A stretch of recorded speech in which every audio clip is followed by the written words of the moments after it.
तो अगर आपको एक फंक्शन दे दिया जाए कि एक फंक्शन है सेट ए से सेट बी में डिफाइंड है और आपसे पूछा जाए कि यहाँ पे total number of one one function कितने डिफाइन हो सकते हैं, तो आपको कैसे बताना है? ये जस्ट कुछ सेकंड्स में आप आंसर कर सकते हो। यहाँ पे दो केस आपको ध्यान रहे, एक तो n लेस देन m।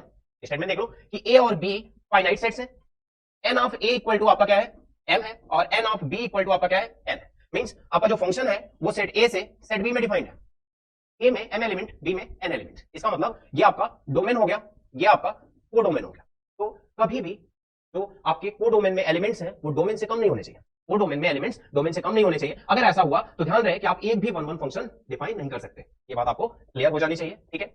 दूसरी बात, अगर आपका जो एलिमेंट यानी कोडोमेन का जो एलिमेंट है अगर वो डोमेन के एलिमेंट के क्या हो जाता है, एग्जैक्टली सेम हो जाता है, यानी कोडोमेन और डोमेन सेम हो जाता है, या फिर आपका कोडोमेन डोमेन से बड़ा हो जाता है, उस केस में आपको ये कंसेप्ट यूज करना है। एग्जांपल के तौर पे आपने एक सेट ले लिया ए जिसमें आपने 1 2 एंड 3 ले लिया, एक सेट ले लिया आपने बी जिसमें आपने कंसीडर कर लिया 2 3 4 5।